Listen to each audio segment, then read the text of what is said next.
in, as you said, these online tournaments. But we do see his opponent spawning in the bottom right position of Apotheosis. It is the Terran player from APEC, MperorM. MperorM. Wow. There we go. But you got through it. That's the story of life. And in the top left, we have our red Zerg player, Bly. And I still want to call him Acer Bly. But right? It seems it rolls off the tongue. It feels so natural. Yeah, it's like MKP, right? Like he will forever be on Prime, even though that team doesn't exist anymore. Yes. And he also retired. Irrelevant. Both of those things. Doesn't matter. He's still Marine King Prime. Exactly. Even if he changed his name. But right off the bat, we see kind of interesting from Bly electing to not go for that hatch first at the gold, instead going for the just the hatch first at your natural expansion. I guess he doesn't want to have to deal with Reapers because there are a lot of cliffs. ZVT, I'm sure in ZVZ, if he was playing this map, right to the he gold. would either go hatch first to the gold or some kind of early pool build to deny a hatch first to the gold from an opponent. But we see that no, just going for that standard hatch first, and meanwhile it's a Reaper expand from the Terran. How surprising! Yeah, right. It's it is kind of nice that you have that simplicity. Right off the bat though, we see. Okay, I know exactly what this build is. Game paused. Okay, so we do see a pause from MperorM. Which gives you the perfect time to explain what this build is. Yes, it does. This is going to be 1,000 ping. Wow, that's rough. Let's see. No, I'm good. I only have the standard NA to EU lag, or like 125 ping. So this is the very, very popular double drop build that has kind of been dominating the ZVT meta. So what you do is, after that first Reaper, you throw down the reactor, as we're seeing, and a very quick second Rax. And then with that Rax, you're going to get a tech lab, start up stim, get a second gas, and then go up to factory, build a reactor, and then starport, and just swap it out. And if you time out the build perfectly, you will have exactly 16 Marines. You can boost them across the map in the double medevacs, and stim will finish basically as you're unloading. Now it'll be a little bit earlier than that on this map because it's a much longer rush distance. But for example, we saw in Snoot versus Innovation in Total Biscuit's King of the Hill, it finished up about, I think the 4th Marine was out of the dropship and stim finished. Wow. Like, it was just so perfect.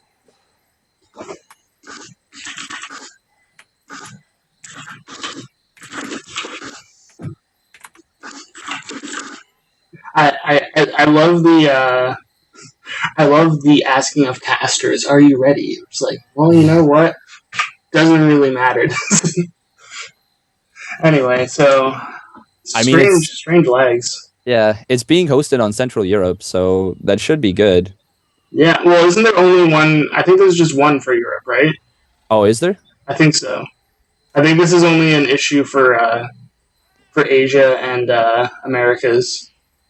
Particularly Americas, because we have, Australia thrown in there. Huh. That's... If I'm not mistaken, I don't spend much time on the EU server, except for doing stuff like this, but I'm pretty sure it's just one centralized server. Yeah, it should be. Because, like, EU is... Oh, God. EU is really... I have to assume it's his internet, which is unfortunate. Yeah. Because mine's been stable. It's never been more than 10 in either direction, like 10 milliseconds in either direction. So that's unfortunate, though. Playing with lag is super tilting.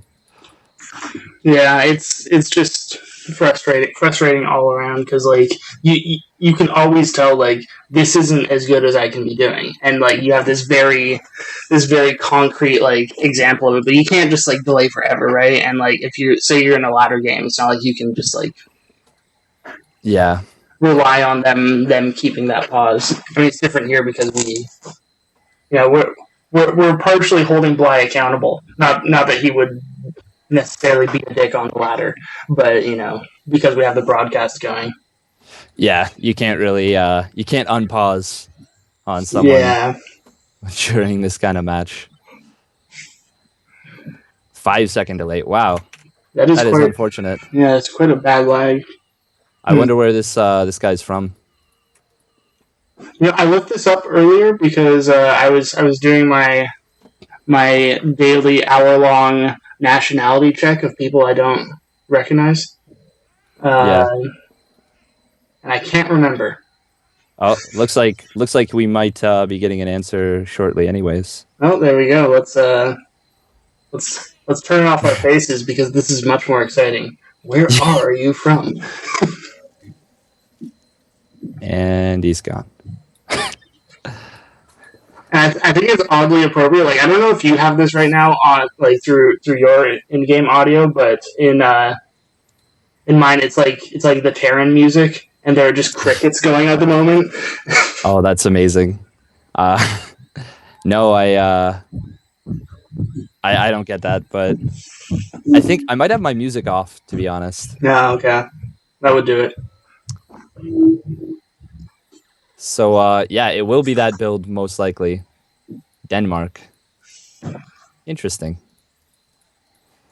Usually very good internet. Ah, must be nice. But to be fair, though, he's having problems right now, so that's unfortunate. Yeah, yeah, It always hurts when it's during a match.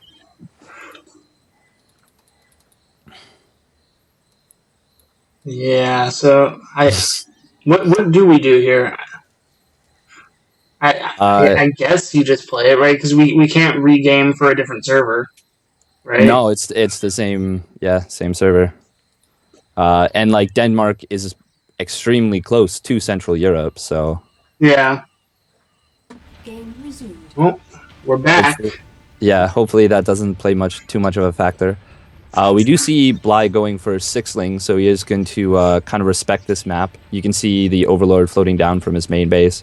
There's those 2 jump-in points. I really like that they made this a very Reaper viable map, but they didn't make it a Reaper broken map. Like Yeah. Frozen Temple and Moonlight Madness are incredibly difficult to deal with in terms of Reapers. Oh. Wow. Okay, so this brings me to a point I was gonna say. So when you're a player and you know you're gonna have to deal with lag, do you change your tactics? Like if you knew you had lag at the beginning of this game, do you even make a Reaper? Honestly, yeah, I think you should be changing your tactics. Something like a Reaper isn't going to help you. And we do see it's actually not the build I was talking about. It's actually going to be 3 racks opening things up with what looks like fast +1.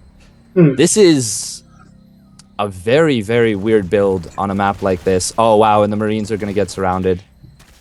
And this is already looking pretty rough for MperorM. Yeah. We do see a bit of delay from Bly as well. But yeah, I think he's already lost 2 workers. Might even lose this fresh mule. Oh, just getting one rough. trip. Even gonna lose a third, and get scouted. Oh, geez, that is brutal. All for the cost of 6 lings that already killed a Reaper. Exactly. Yeah. Those were lings that literally needed to do nothing except keep drones. If they keep drones from dying or being made into spores, they're doing their job. Yeah. Like the baseline of success there is that they don't die to the Reaper, and Yes. then you get this, and like that is just so far ahead. And like you might say it's like, oh, but it's only only 3 SCVs and a mule and a bunch of Marines, but it's a really big deal this early on. Yeah. But we do see actually. I don't know that it will matter because I don't really like this build on this map. And Bly scouted it so early he can respond. 2-base Spire is not a great response to what we're seeing. Like It's fast, true. If it's fast just like stim, fast combat shield push. yeah, if it's just bust down your door with a bunch of Marines, because like Yeah. this is even just 2 more racks. Like there's no tech going on here. No, this reminds me of that build that Polt did at versus I believe Firecake. Or it was Firecake or Snoot. Oh wow, a bit of a stutter right there. Yeah. I have legs because of you now. Oh, unfortunate. 2,000 ping. Crap. Jeez. So this is going to turn into a very interesting game. So if Bly is also lagging now, then mutas become even worse of a choice, right? Like Yeah, if you lag with your mutas, like they're a very micro intensive unit. very much so. And we do see Bly picking off another 2 SCVs with those Lings. Meanwhile, he's going to try and run into the main, but he's... Wow, MperorM had a lot of time to lift his depot, but was not able to do that. And as such, he's going to lose quite a few SCVs right here. And Bly really getting a lot of work done. But once again, we see some lag and stuttering.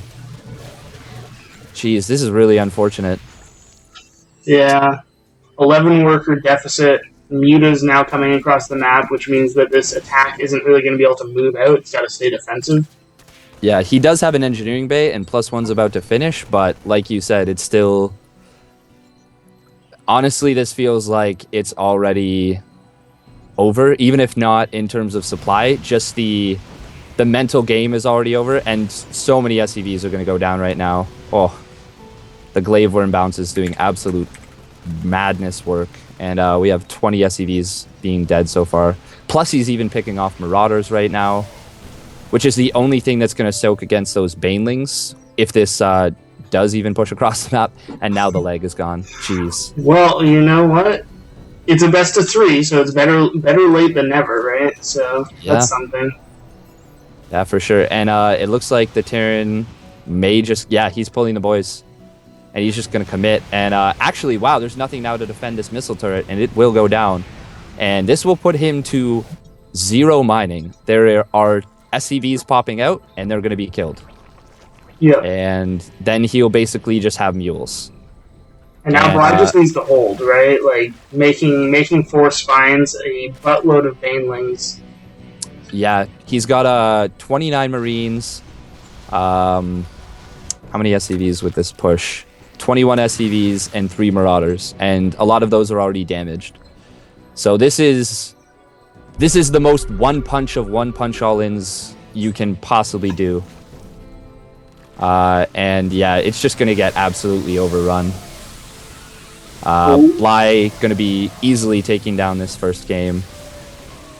He's nice splitting, but... Yeah, it was some nice splitting, but it's not enough. Yeah.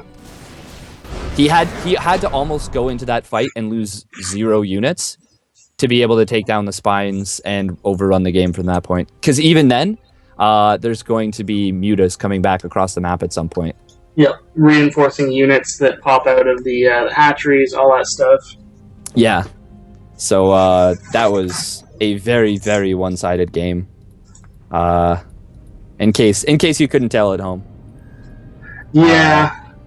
But I mean, well played by Bly. He kept being aggressive with Lings, kept darting in and kind of poking at his opponent, which is a really good decision when you know your opponent has lag.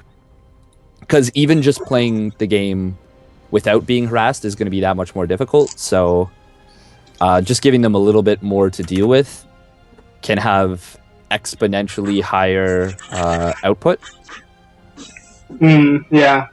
It takes something that's hard to deal with already and then add the experience of lag with dealing with it. Yeah. So you get, like, at the very least, like, a free second of muta damage, which can be, few SCVs right there. Yeah, exactly. Especially with all of them being so low from that earlier Ling run by. I think the 2 shots at the end probably combined for 4 or 5 SCV kills. Mostly from just the Glaive Worm bounces. Yeah, so let's hope we get a different game this time, because that wasn't ideal. Ideal. Not so much. The map is going to be New Gettysburg. Kind of a weird map with those air blockers on the bottom of the map. Oh yeah. Not my favorite things, but they're interesting. So yeah, they're pretty cool at the very least. We do see Bly is going to be sending his Overlord across the top to watch for any SCVs that might be rushing across the map. He's trying to get an eye on that bridge. I kind of like that decision.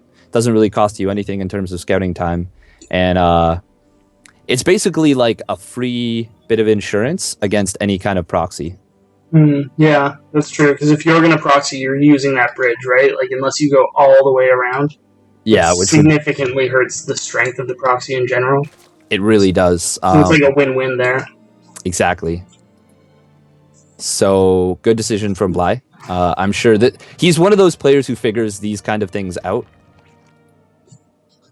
And yeah, it's a really nice little addition to add on to your build for anyone at home. Once again, he is going to be going for that Hatchcast pool. Meanwhile, his opponent will most likely be going for Reaper Expand as well.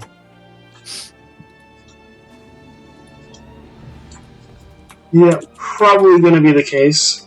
Hopefully the Reaper makes it through the initial scout phase this time. Yeah, seriously. That was very unfortunate.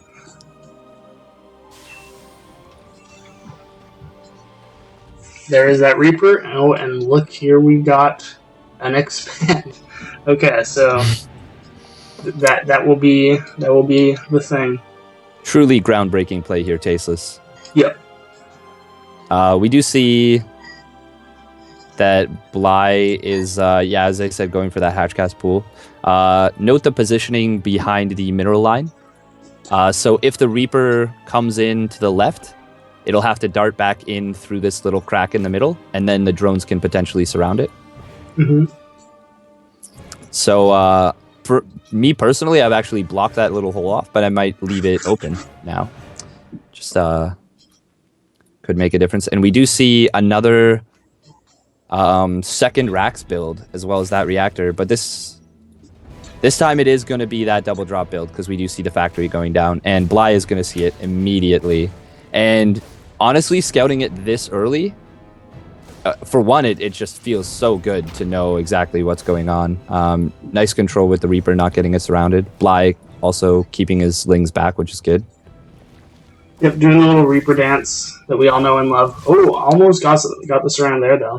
Yes, did have some nice target fire, though. And we do see Bly going once again for that very, very fast layer, so he might be going 2-base Spire again. Honestly, I feel like against this build, you can actually, if you scout it as early as Bly did, you can actually take a third hatch and do a Baneling bust.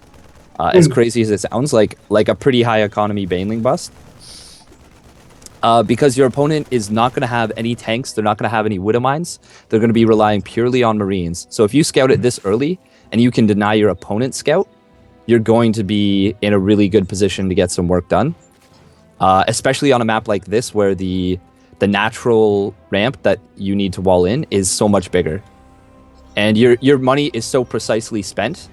Oh wow, this is actually trouble for the Terran player right now. This could actually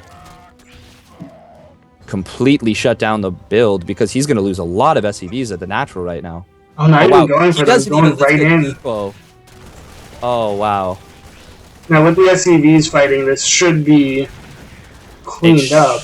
It should have been, but he didn't actually have the SCVs fighting effectively enough. And Bly, once again, has done so much damage in the early game. Emperor getting kind of torn apart here, losing 7 SCVs and half of the Marines, basically, that he's going to want to drop. Yeah, and when that's your game plan and you lose half of them, like, you go from having that crisp timing of 2 full medevacs to, 1.5. Immediately you lose like a quarter of the strength of the build. You start wondering, do I even do it? You second guess yourself, and now you lose the Reaper. Yeah, he's gonna take even more losses this time. This might, then that's gonna be the nail in the coffin. And like I said, it's now obviously that wasn't the kind of aggression that I was talking about. And also he did bait MperorM out of his base with that Overlord, but it was kind of. It was kind of rough there to try and deal with that sort of thing. Yeah.